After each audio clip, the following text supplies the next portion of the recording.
आज ହେଉଛି ଶ୍ରାବଣ ମାସର ପ୍ରଥମ ସୋମବାର। ବୋଲବମ୍ ଭକ୍ତଙ୍କ ଶୈବପୀଠରେ ଜଳାଭିଷେକ କରିବା ପାଇଁ ଲମ୍ବା ଧାଡ଼ି ଲାଗିଛି।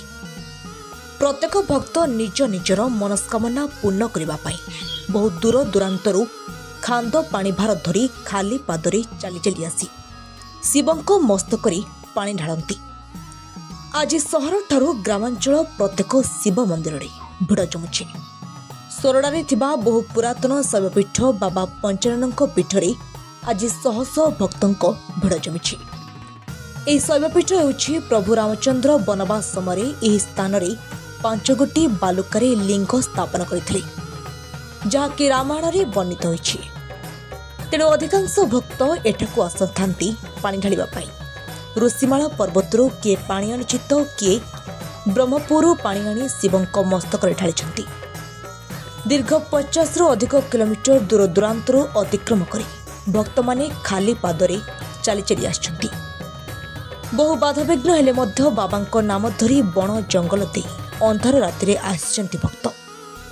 भोरू बाबा पंचाननଙ୍କ पीठरे पहुंची जलाभिषेक करिसेंती। यापरे मंदिर बेड़ारे प्रसाद रांधि सेवन करिसेंती।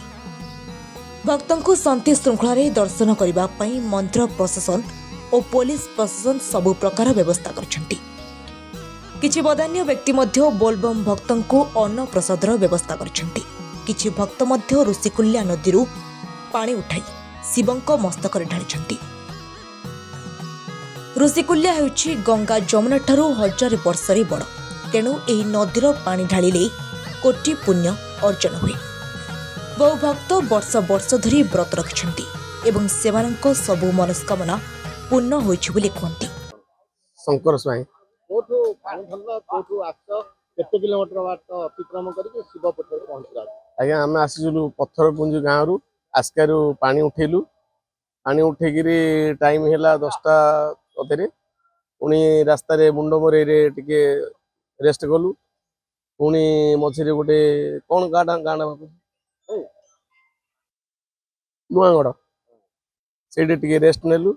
सकाळे 6टा 6:30 आसी पहुँचलु। आ प्रभुंकर आशीर्वाद रे जाउ हमर खुशी दिन गला। अच्छा एते किलोमीटर अतिक्रम करी आछन बात तो निश्चित किछि बाधा विघ्न होइछि नाही। सिमि के चेनी प्रभुंकर आशीर्वाद सब भले हम पहुँचलु।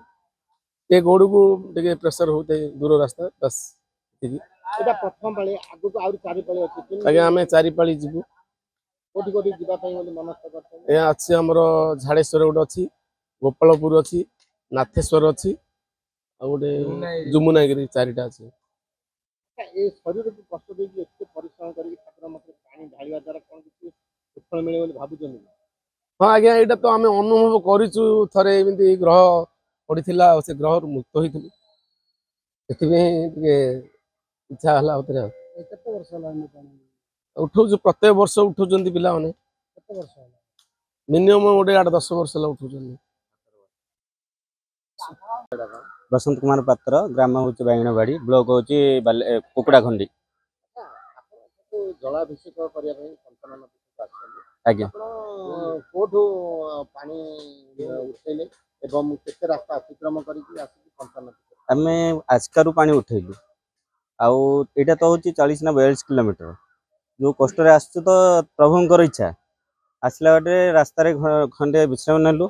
विश्राम नहीं कि किसी समय जहाँ होता पाई चा जलिया जहाँ होता खाइले पुणी बाहरलु। बाहरी आमर बहुत पिला बहुत कष्ट माने एते कष्ट आसुचे से कष्ट भगवान जना आम छेड़ा कहबुनु कि एत कष्ट भगवान पाखु जो आसी रात्र रात्र एमती अवस्था आसका पार करी आनी। आम बाहरलु से 5:30 एठू आसला को 4:30 है। बहुत कष्ट रे बहुत माने जो अंधार राति आपण तो देखिथिबे। आम आ कोन कहू प्रभुंक दया ही आम आसु।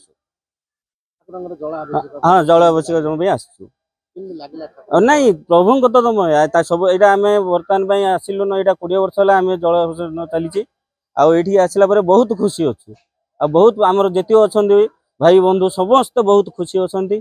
कष्ट को आउ किसी मन रखी ना कष्ट सब पाखे छाड़ दी। सोरडारू मनोरंजन अधिकारी रिपोर्ट सकाळ खबर।